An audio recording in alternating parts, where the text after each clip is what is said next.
એક કિરાતોનું નગર હતું. આ નગરમાં દેવરાજ નામે એક બ્રાહ્મણ રહેતા હતા. આવી કથાને મહાત્મય છે. આસિત કિરાત નગરો, આસિત કિરાત નગરે બ્રાહ્મણો જ્ઞાન દુર્બલ. એક બ્રાહ્મણ રહેતા હતા જે બ્રાહ્મણ જ્ઞાનથી દુર્બલ હતા. બ્રાહ્મણ નહીં પણ કોઈ પણ માણસના જીવનની મોટી દુર્બલતા કોઈ હોય તો તેની અજ્ઞાનતા છે. અજ્ઞાનતામાં જીવનારો માણસ અંધકારમાં જીવે છે. તેથી અજ્ઞાનતા એ જીવનનું મોટું દુઃખ પણ કહેવાય છે. અપાહિજ તેને સમજો, દિવ્યાંગ તેને સમજો જેનામાં જ્ઞાન નથી. તેથી જ્ઞાનથી દુર્બલ હતો તો સારું કામ નહીં કરતો હતો. કેવું કાર્ય કરતો હતો જીવનમાં? તે દરિદ્રો રસ વિક્રેતા. વેપારી હતો પણ મદિરાનો વેપાર કરતો હતો. દરિદ્રો રસ વિક્રેતા. અને દેવ ધર્મથી વિમુખ તેનું જીવન હતું. દેવ પ્રત્યે, ધર્મ પ્રત્યે કોઈ રુચિ નહીં હતી. અરુચિ ધરાવતો માણસ હતો. તેથી અંત પંક્તિમાં કહ્યું, દેવ ધર્મ પરા અમુખા. દેવ ધર્મ પરામુખા. દેવ ધર્મ પરામુખા. તેમના વયોવૃદ્ધ માતા પિતાની સાથે રહેતો હતો. અનેક પ્રકારના કુકર્મ કરતો હતો. બધા જ વર્ણન કર્યા છે પાપ કર્મોના. એ બધા પાપ કર્મોના વર્ણન આપણે કંઈ કરવાની જરૂર નથી. આપણને ખબર જ છે કે એવા પાપ કરાય અને કેવા ન કરાય. આ બધા જ પ્રકારના પાપોથી ખરડાયેલો આ દેવરાજ હતો. બધા પાપોનું વર્ણન કર્યું છે પણ એ બધા પાપો આપણે કંઈ વર્ણવાની જરૂર નથી. આવો દુરાચારી, પાપી, મદિરાનો વેપાર કરનારો, મદિરાનું પાન કરનારો, જુગાર રમનારો, ચોરી કરનારો, બીજા સાથે બનાવટ કરનારો આ દેવરાજ હતો. અને વયોવૃદ્ધ માતા પિતાને દુઃખ આપનારો હતો. અને ખૂબ યાદ રાખવું, જે પોતાના માતા પિતાને દુઃખી કરે છે એને જિંદગીમાં ક્યાંય સુખ ન મળે. અને જે માતા પિતાને સુખી રાખે છે એને જિંદગીમાં કોઈ દુઃખી ન કરી શકે. આજે સમાજની અંદર જોઈએ તો અરાજકતા છે. આજે ઘરના ગઢિયાઓ બહુ દુઃખી થાય છે. ઘરમાં એકલા પડ્યા હોય છે, કોઈ સંભાળનાર ન હોય, કોઈ સેવા કરનાર ન હોય, કોઈ સમય પર ભોજન આપનારા ન હોય. આવી વયોવૃદ્ધ મા બાપની બહુ ફરિયાદો છે. તેથી ભલે થોડું કામ ઓછું થાય, થોડો બિઝનેસ ઓછો થાય, પણ માતા પિતાને સંભાળી લેવા એ પહેલો ધર્મ છે. આપણેથી ભલે મોટા મોટા યજ્ઞો ન થાય, આજ મોટી મોટી પૂજાઓ ન કરી શકીએ, મોટી યાત્રાઓ ન કરી શકીએ, પણ ઘરમાં આપણા વયોવૃદ્ધ માતા પિતા હોય તેને સંભાળી લેવા એ મોટો યજ્ઞ પણ છે, મોટી પૂજા પણ છે. એનાથી મોટી કોઈ યાત્રા પણ નથી. આપણા વાણી, વ્યવહારથી ને વર્તનથી જો આપણા માતા પિતાની પ્રસન્નતા હોય તો સમજવું કે દેવતાઓની પ્રસન્નતા આપણા પર નિરંતર ઉતરતી રહે છે. જે પોતાના માતા પિતાને નારાજ કરે છે તેના બધા જ દેવતાઓ નારાજ થાય છે. તેની પોતાના જીવનમાં કોઈ પ્રગતિ ન થઈ શકે, કોઈ જગ્યાએ સફળ ન થઈ શકે. તેથી પહેલું કર્તવ્ય છે આપણા માતા પિતાને સાચવવા. અને દેવરાજ એ માતા પિતાને ધૂતકારતો હતો, માતા પિતાનું અપમાન કરતો હતો, માતા પિતાનો અનાદર કરતો હતો. અને આપણે કહીએ ને ગુજરાતી લોકો, ભૂલો ભલે બીજું બધું, મા બાપને ભૂલશો નહીં, અગણિત છે ઉપકાર એને, કોઈ ગણી ન શકે. કેલ્ક્યુલેટર લઈને બેસીએ કે લેપટોપ લઈને બેસીએ કે કોમ્પ્યુટર લઈને બેઠીએ, ગણી ન શકીએ એટલા ઉપકારો આપણા પર છે જે આપણા માતા પિતા છે. તેથી આપણું તીર્થ, આપણા ભગવાન, આપણા યજ્ઞો, આપણી પૂજા બધું જ આપણા માતા પિતાની સેવામાં સમાયેલું છે. ભલે બધું કરવું જોઈએ, તેનો વિરોધ નથી. યાત્રા કરવી જોઈએ, પૂજા કરવી જોઈએ, યજ્ઞ કરવો જોઈએ, મોટા દાન, સેવા બધું જ કરવું જોઈએ. પણ પહેલું કર્તવ્ય આપણું છે આપણા માતા અને પિતા. તેથી આપણે હંમેશા બોલતા હોઈએ છીએ, ભૂલો ભલે ભૂલો ભલે બીજું બધું, મા બાપને ભૂલશો નહીં. અગણિત છે ઉપકાર એના, એ કદી સરશો નહીં. અગણિત છે ઉપકાર લેના હે હરિ સરસો નહીં. આપણા જીવનમાં જેટલું મૂલ્ય માનું છે એટલું જ મૂલ્ય પિતાનું હોઈ શકે છે. પિતા પુરુષાર્થ કરી મહેનત કરીને ધન કમાય છે અને માં આપણને ખબર આવે છે, માં આપણને વાત્સલ્ય આપે છે. અને પિતા હંમેશા સમાજમાં જીવતા શીખવાડે છે. પિતા ભલે કઠોર હોય, આપણે ઘણી વાર લાગે કે બાપાનો સ્વભાવ બહુ ખરાબ છે, પણ ખરાબ નથી, એ આપણું ઘડતર છે. અને જો આપણા પિતા આપણું ઘડતર નહીં કરતો, ઘડતર આપણું કોણ કરશે ભાઈ? દુનિયા તો મીઠું મીઠું બોલીને તમારી પાસેથી કામ કઢાવી લેશે, પણ બાપ તો એવું પાત્ર છે, આપણને ખડતલ બનાવે, આપણને મજબૂત બનાવે છે. એ પિતા છે. આ દેવરાજ આ ધર્મને ચૂકી ગયો છે, અને ઘણા માણસો આ ધર્મને ચૂકી જાય છે. જે માતા પિતાની સેવાથી વંચિત રહે છે એનાથી મોટો કોઈ દુર્ભાગ્ય માણસ નથી. असह्य बेठी वेदना. આ વાતથી આપણે સૌ પરિચિત છીએ. હું કાંઈ તમને નવું નથી કહેતો. કથા એટલે વિસરાયેલી વાતોને યાદ કરવી, ભૂલી બિસરી વાતો. જે વાતોને ભૂલી જાય એ વાતોને વારંવાર યાદ કરીએ તો હંમેશા આપણા માનસપટ પર એ તાજું રહે. એટલે હું તાજું કરાવું છું. તમને સૌને જે ખબર છે એ જ હું કહું છું, પણ હંમેશા તાજું થાય. તેથી असह्य बेठी वेदना ત્યારે દીઠું તમ મુખડું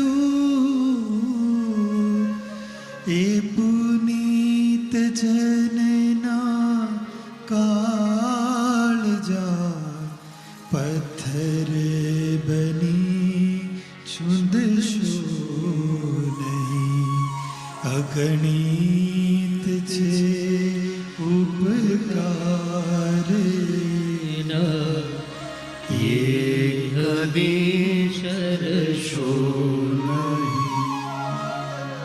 આ દર્દીલું વાત છે. ક્યારેક ક્યારેક દેવરાજને બેસાડીને વયોવૃદ્ધ માતા પિતા દેવરાજને સમજાવે છે કે બેટા,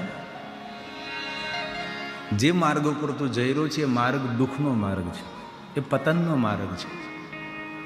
પણ વયોવૃદ્ધ માતા પિતાની વાત માનવા માટે દેવરાજ તૈયાર નથી. અને માતા પિતા મહાદેવના પરમ ભક્ત હતા અને ભગવાનને હર હંમેશા કહેતા હતા, ભગવાન અમારા કોઈ જન્મનું કોઈ કુકર્મ છે, એ દીકરા તરીકે પ્રગટ થયું છે. એવું ન સમજવું કે દીકરો જન્મે તો તમને સુખી કરશે. એ કુકર્મ ઘણીવાર દીકરા તરીકે પ્રગટ થાય. કયા રૂપમાં આપણું કોઈ કુકર્મ આવે અને આપણને ખબર ન હોય. એ દીકરો જન્મે તો પછી ફટાકડા નહીં ફોડવા, એ તો મોટો થાય પછી ખબર પડે કે કેવો સુખદાતા છે આપણા માટે, કે દુઃખદાતા છે. પણ આ માતા પિતા કોઈ દિવસ મહાદેવને ફરિયાદ નથી કરતા, બસ પોતાની જાતને દોષિત સમજે છે કે અમારા જીવનમાં મેં કોઈ એવું કર્મ કર્યું છે ને એ કુકર્મના ફલ સ્વરૂપે આવો દીકરો મળ્યો છે. હંમેશા ભગવાનના ભજનમાં રત રહે છે, ભગવાનના ભજનમાં નિરંતર ડૂબેલા રહે છે. જરૂર ઊંડે ઊંડે દીકરાની ચિંતા થાય છે, અને મનુષ્યનો સ્વભાવ છે, ચિંતા થાય છે. ચિંતા એસી ડાકીની કાંટ કે કલેજા ખાતે હે. જીવતા માણસને સળગાવી દે તેને ચિંતા કહેવાય. જીવનમાં જે માણસ આગળ વધવું હોય ને સુખી થવું હોય તેને ચિંતા ઓછી કરવી ને ચિંતન વધારે કરવું કે આ દુઃખ મારા પર જે આવ્યું છે એ દુઃખનું નિવારણ કેવી રીતે હું કરી શકું. એના પર ચિંતન કરવું કે આ મારો દીકરો કુકર્મી છે, પાપકર્મી છે, તો એને કેવી રીતે સારા માર્ગ ઉપર લાવવો તેનું ચિંતન કરવું, ચિંતા નહીં. તેનો કોઈને કોઈ ઉપાય શોધી કાઢવો. અને દુનિયામાં દરેક વસ્તુનો ઉપાય હોય છે, ઉપાય ન હોય એવું બનતું જ નથી. ચિંતા ઊભી થાય એ પહેલાં તેનો ઉપાય પહેલાં મહાપુરુષોએ શોધી કાઢ્યો હોય છે. તેથી ઉપાય શોધવો, ચિંતા ન કરવી. અથવા કોઈ જાણકાર માણસ હોય, જ્ઞાની વ્યક્તિ હોય, સજ્જન હોય, પવિત્ર માણસ હોય, તેને આગળ વાતની રજૂઆત કરે કે ભાઈ મારો દીકરો આ ખોટા માર્ગે જઈ રહ્યો, તેને પાછો વાળવો હોય તો મારે કરવું શું. અને નિષ્ણાંત વિદ્વાનો હોય છે, ભણેલા વિદ્વાનો હોય છે, સજ્જનો હોય છે કે તેનું વાતનું નિવારણ કરે કે આ છોકરો ખરાબ માર્ગે ગયો છે તો તેને પાછો કઈ રીતે વાળી શકાય તેની ટેકનિક હોય છે. તેની યુક્તિ હોય છે કે આ રીતે તમે કરો તો તમારો દીકરો ખોટા માર્ગે ગયેલો પાછો ફરી શકે છે. આવા નિષ્ણાંત લોકો દુનિયામાં છે. દરેક વસ્તુ પર નિષ્ણાંત લોકો તેના પર સ્ટડી કર્યું હોય, તેના પર ભણ્યા હોય છે, તેના પર સંશોધન કર્યું હોય છે, તેના પર ચિંતન પણ કર્યું હોય. આવા ડાયા માણસો દુનિયામાં બહુ હોય. ડાયા માણસોને શોધી કાઢવા જોઈએ આપણે. જેને તેની આગળ બેસીને દીકરાના વગોણા ન કરે, જેને તેની સામે બેસીને આપણી પુત્રવધૂના વગોણા ન કરે. ને આપણને બધાને આવી ટેવ છે. આપણે ઘરની વાતો હંમેશા પડોશીને કહેતા હોય, કોઈને સામે બેસીને કહેતા હોય, જેને તેને આગળ વાગોળતા હોય. દુનિયાની બધી વસ્તુ જેને તેને આગળ ન કહેવાય. આપણે પેલું ભજન ગાય ને, પૂરા રે મળે તો રાવું રેડીએ, ન કરીએ અધૂરી આને દિલડાની વાત. આ વાત સાથે સાર્થકતા છે. અને જીવનમાં આ વાતને મોતીની જેમ યાદ રાખવી. જેમ સાચા મોતીને સંઘરી રાખીએ, એમ અમુક વાતો જીવનમાં સંઘરી લેવી અને સાચવી રાખવી અને તિજોરીમાં રાખવી, કે જ્યારે જરૂર પડે ત્યારે વાતને વાગોળી લેવી અને જીવનમાં તેનું અનુસરણ કરવું, અનુકરણ કરવું. તેથી જીવન આપણું સુગંધી બને. આપણી જૂની પંક્તિ છે. હવે તો આવા ભજનો આપણને ઓછા સાંભળવા મળે છે. લોકભોગ્ય બનેલા બધા ભજનો છે. હેજી પૂરા રે મળે તો રાવું રેડીએ, હેજી પૂરા રે મળે તો રાવું રેડીએ, ન કરીએ અધૂરિયાને વાત. પૂરા રે મળે તો રાવું રેડીએ, હે સંતો ભાઈ પૂરા રે મળે તો રાવું રેડીએ, ન કરીએ અધૂરિયાને વાત. પૂરા રે મળે તો રાવું રેડીએ, રાવું રેડીએ, રાવું રેડીએ. आज मैं रिव्यू જેની તેની આગળ આપણા જીવનના ચોપડા ખુલ્લા ન મુકાય. એના ખોપડા બહુ કાચા હોય છે, આપણા ચોપડાને પચાવી નહીં શકે. જેના ખોપડા મજબૂત હોય ને એની આગળ આપણા પેટ છૂટી આપણા જીવનના ચોપડા ખોલાય. અને આપણા સૌની આદત છે જેની તેની સામે બેસીને આપણા ચોપડા ખોલીને બેસી જતા હોય છે. નહીં, કોઈ સજ્જન મળે, કોઈ દિવ્ય વ્યક્તિ મળે, તેની આગળ જીવનની ગુપ્ત રહસ્ય ભરેલી વાતો કરાય. બાકી જેની તેની આગળ સંગતિ ન કરાય. જેવા તેવા માણસોની સાથે બેઠૂઠ પણ નહીં હોવી જોઈએ. આપણે પિચકારીઓ મારતા ગામમાં એની સાથે તમે રહીને તમે કરવાના શું? એવા શ્રેષ્ઠ મહાપુરુષો સાથે રહો કે જીવનમાં શ્રેષ્ઠતા આવે. એવા ડાયા માણસો સાથે રહો કે જીવનમાં ડાપણ આવે.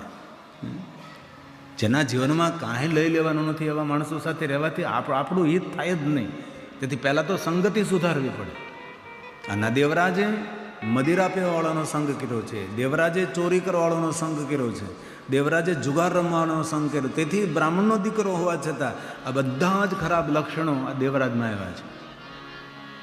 કોલસાની ખાણમાં જઈએ, ભલે કોલસાને અડકીએ નહીં પણ કપડાં તો કાળા થાય જ.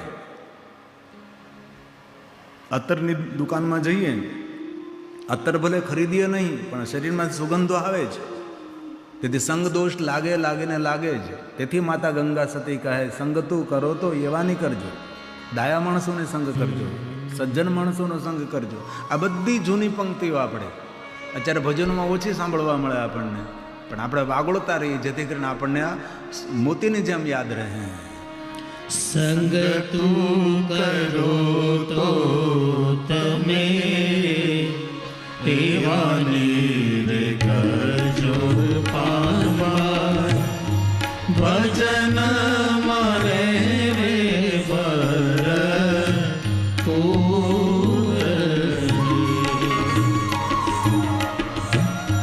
સંગ તું કરો તો તમે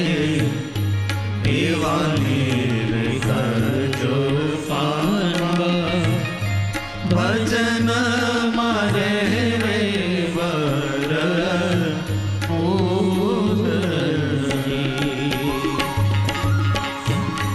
ગંગા સખી તો એમ જ બોલિયા રે ગંગા સખી તો એમ જ બોલિયા રે જેના નેલું વરસે સાચા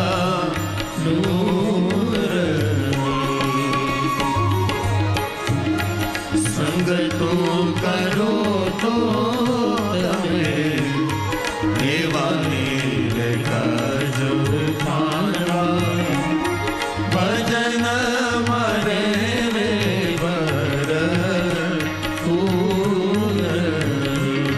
ભજન મારે રે વર ભજન મારે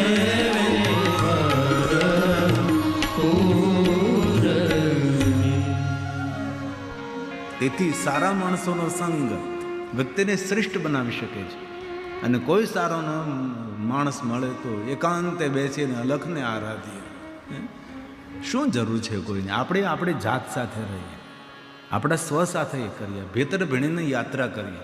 બાકી યાત્રા ગોકુલ, મથુરા, વૃંદાવન, હિમાલય પહાડની 4 ધામની યાત્રા, ભારત દેશની 4 ધામની યાત્રાઓ કેટલી કરી છે આપણે.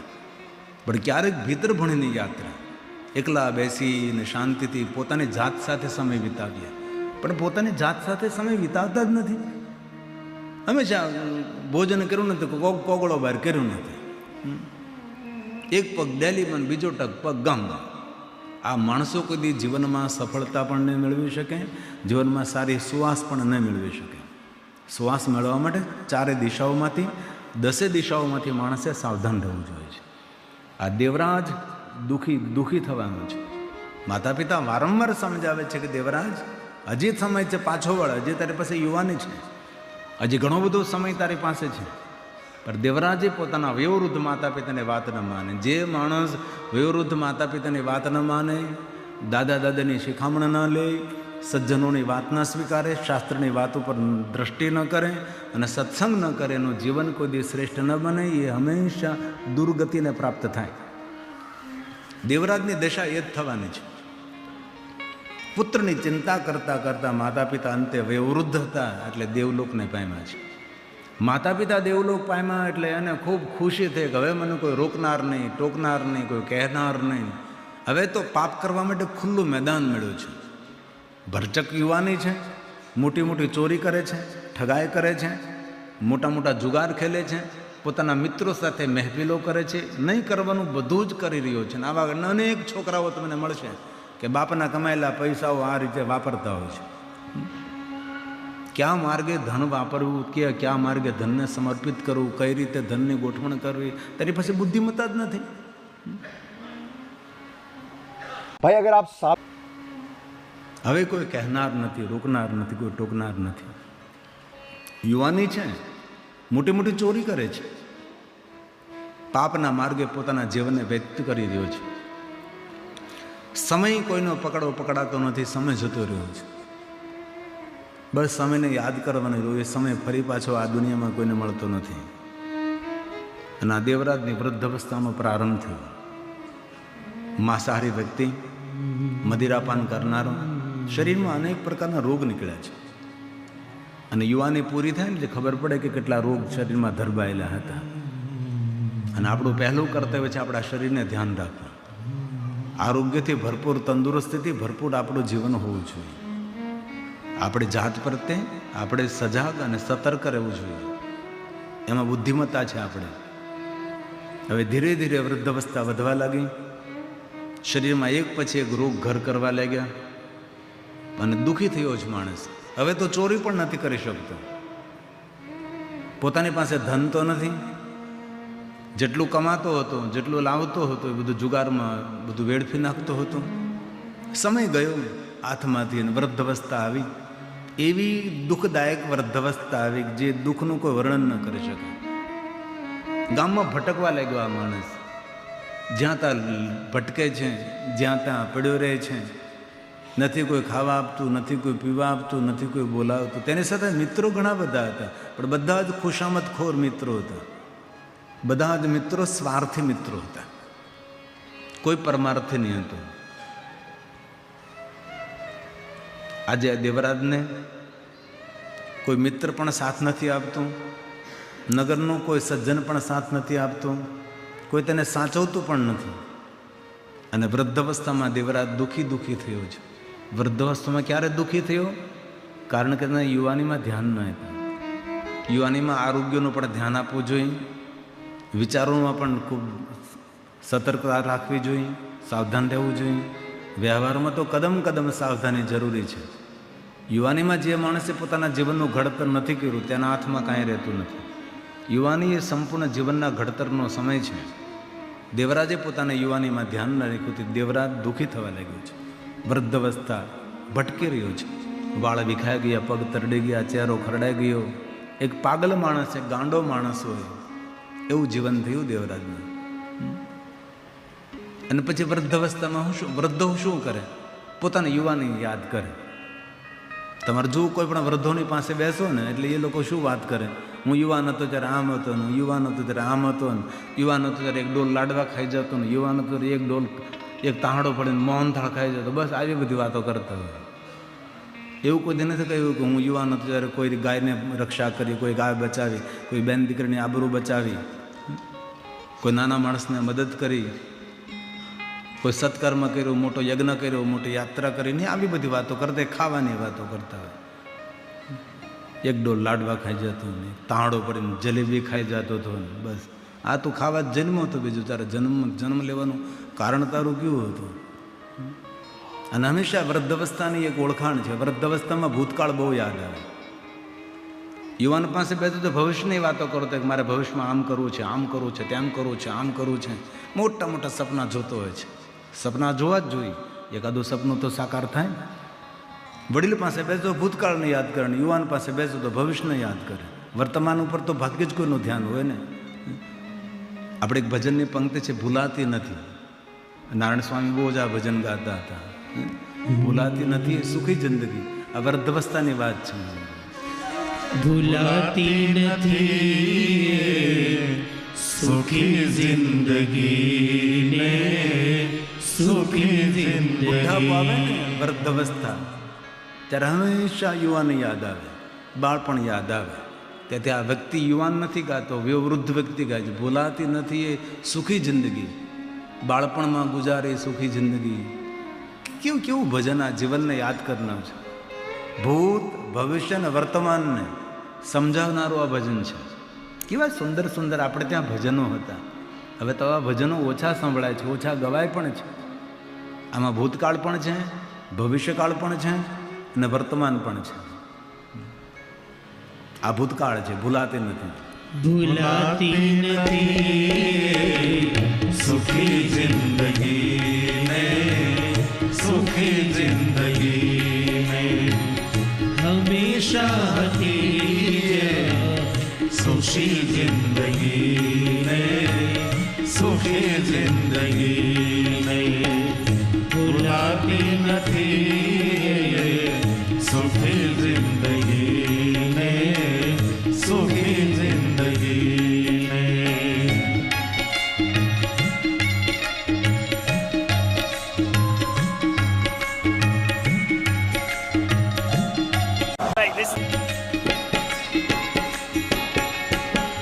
સુખી જિંદગી બાળપણમાં ગુજારી, સુખી જિંદગી બાળપણમાં ગુજારી.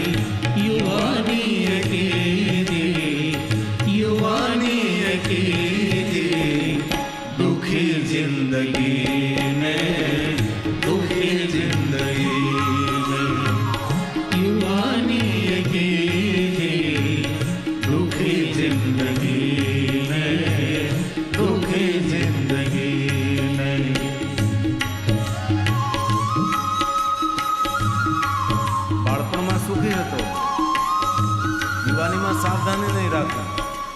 તેથી વૃદ્ધવસ્થા દુઃખથી ઘેરાઈ ગયું, ભૂત ભવિષ્ય ને વર્તમાન.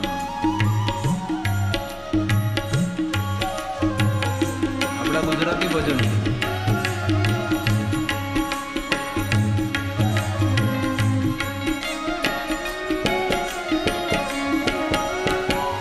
મળે વ્રતફળો ત્યારે પસ્તાવો થશે, મળે વ્રતફળો ત્યારે પસ્તાવો થશે. દુઃખોમાં ગુજારે, દુઃખોમાં ગુજારે, રડી જિંદગી નહીં, રડી જિંદગી નહીં. દુઃખોમાં ગુજારે, રડી જિંદગી નહીં, રડી જિંદગી નહીં. જીવનને કેવી રીતે સુધારવું એનો સુંદર બોધ આપ્યો છે દાસ સતારનું. કર સત સમાગમ તો જીવન સુધરશે. કેટલી સુંદર વાત કરી છે. જીવનને સુધારવા માટે શું કરું તો કે સત્સંગ કર, સજ્જનોનો સંગ કર, ડાયા માણસોનો સંગ કર, ધર્મ ગ્રંથોનો સંગ કર, સારા પુસ્તકોનું વાંચન કર, કોઈ સારા સ્પીકર મોટિવેશનને સાંભળતું તો તારા જીવનમાં કંઈ જીવન જીવવાની કલા તને મળશે. આડેધડ જીવન જીવાતું નથી. આપણે ખેતર ખેડીએ તો આડેધડ નથી ખેતર ખેડતા. આપણે ખેતરનો સાહ એકદમ સીધો હોય, કોઈ માપી લે તો ખબર પણ પડે વાહ કઈ રીતે આ બધું ચલાવ્યું છે, કેવો બળદ સીધો ચાલે છે. આ શેઢેથી પહેલા શેઢે, પહેલા શેઢેથી પહેલા શેઢે, એકદમ ઓળ પણ કોઈ ત્રાસી ન હોય. તો ખેતરમાં વાવેતર જો ત્રાસું બાંગવું ન હોય તો જીવનનું વાવેતર તો કાંઈક સીધી રીતે કરવું જોઈએ કે નહીં ભાઈ. અને આપણે તો ગામડાના માણસો આ વાત બધી સરળતાપૂર્વક સમજી શકીએ. તો જીવનને શણગારવું હોય તો શું કરવું, જીવનને સુખી કરવું તો શું કરવું, તેનો બોધ છે. કર સત સમાગમ તો જીવન સુધરશે, કર સત સમાગમ તો જીવન સુધરશે. દુઆઓ મળે છે, દુઆઓ મળે છે, ભલી જિંદગી ને, ભલી જિંદગી ને. દુઆઓ મળે છે, ભલી જિંદગી ને, ભલી જિંદગી ને, ભલી જિંદગી ને, ભલી જિંદગી ને, ભલી જિંદગી ને, ભલી જિંદગી ને. હવે દેવરાજે નક્કી કર્યું કે કિરાતોનું નગર છોડીને કોઈ એવી જગ્યાએ જતો રહો કે જ્યાં મને કોઈ ઓળખતું ન હોય. આ બધા મને ઓળખે છે કે વ્યવહારનો ખોટો છે, તેથી આ સ્થાન છોડીને અન્ય સ્થાને હું જતો રહું. એમ બધાને ખબર છે કે હું જુગારી છું, માંસાહારી છું, મદિરાપાન કરનારો છું, મારું કામ હારું નથી, મારા જીવનથી પરિચિત છે, તેથી આ સ્થાન મારે છોડવું પડશે. અને જીવનમાં ઉડાન ભરવી હોય તો જે સ્થાને બેઠા હોય એ સ્થાનને છોડવું પડે. કોઈ પણ પક્ષી ઉડાન ભરે, આકાશમાં ત્યારે જ ઉડાન ભરી શકે જે સ્થાન પર એ પક્ષી બેઠું હોય એ સ્થાનને છોડ્યા પછી જ એ ઉડાન ભરી શકે છે. માણસે પણ કમ્ફર્ટેબલ જીવનને છોડવું પડે અને માણસે દુઃખને ભોગવવાની તૈયારી રાખવી પડે, ત્યારે માણસ હંમેશા સફળ થાય. આપણે સુખમાં જ જીવા કરીએ તો કોઈ દિવસ આપણી સફળતા ન થાય. દુઃખને આમંત્રણ આપવું પડે, સંઘર્ષને આમંત્રણ આપવું પડે, જ્યારે માણસ જીવનમાં ખૂબ સફળ થાય અને સુખી થાય. આ માણસે નક્કી કર્યું દેવરાજે કે ગામને છોડીને જતો રહું અન્ય સ્થાને. કિરાતોનું નગર છોડીને દેવરાજ જવા લાગ્યો છે. ક્યાં જાવું તેવું કોઈ લક્ષ્ય નથી, બસ ગામ છોડીને જવા લાગ્યો છે.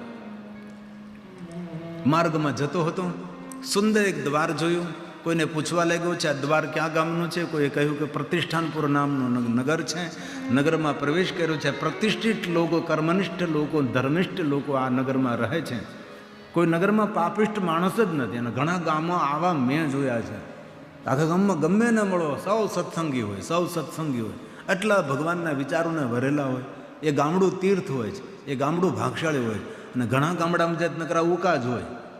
ગામમાં કોઈ સારો માણસ તમને જોવા ન મળે. જ્યાં મળો ને જ્યાં હાથ નાખો ને હાથ કાળો જ થાય. અને ઘણા ગામડા પહેલેથી ભાગશાળી હોય છે, જેમ અમરાપુર ભાગશાળી છે. કેટલા કેટલા મહાપુરુષો આ ધરતી ઉપર નિભજ્યા છે.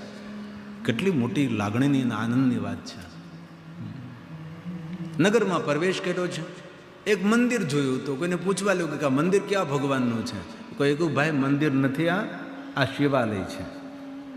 જ્યાં ભગવાનની મૂર્તિઓ સ્થાપિત કરી હોય તેને મૂર્તિ કહેવાય, અને જ્યાં ભગવાન મહાદેવનું શિવલિંગ સ્થાપિત કર્યું હોય તેને શિવાલય કહેવાય છે.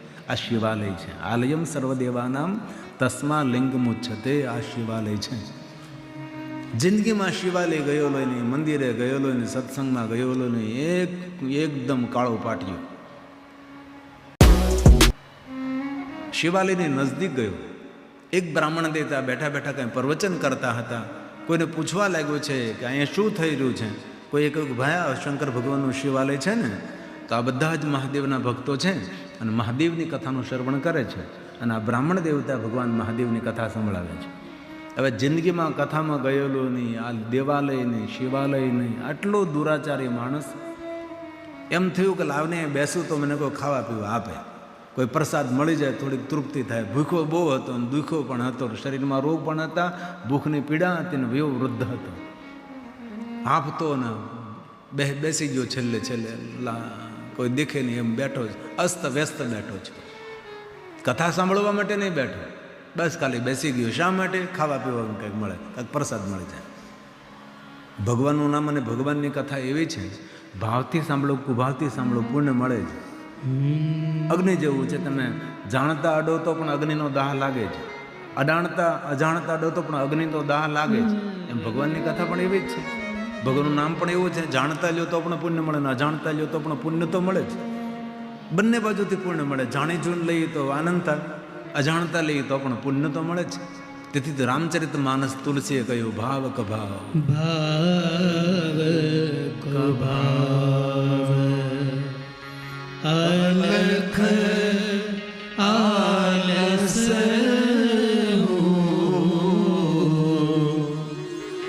નામ જપત મંગલ દિશી દશ. જે નામ જાપ કરે છે 10 દિશાઓ તેનું મંગલ કરે, તુલસી કહે છે. નામ જપત મંગલ દિશી દશ.